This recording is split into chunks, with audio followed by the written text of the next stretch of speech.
Il blocco delle automobili, in atto anche nel comune di Treviso in questi giorni, è indubbiamente un'iniziativa per salvaguardare l'ambiente. Ma per diminuire l'inquinamento nell'aria, i divieti di circolazione alle auto non sono l'unica misura di contenimento delle polveri sottili.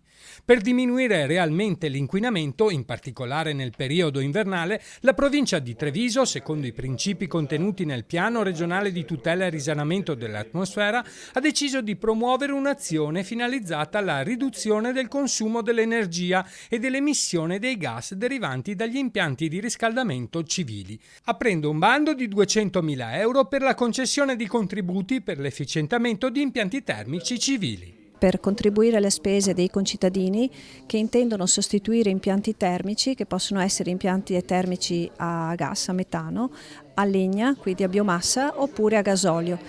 Nei tre casi ci sono contributi che possono arrivare fino a 1.000 euro per legno e metano, mentre fino a 2 o 3.000 euro per chi sostituisce caldaie a gasolio con caldaie a metano, a seconda che siano sopra o sotto i 70 kW.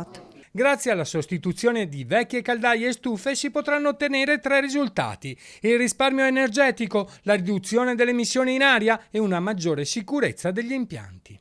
I cittadini, per ottenere l'aiuto economico, dovranno pervenire la domanda entro il 31 dicembre 2019.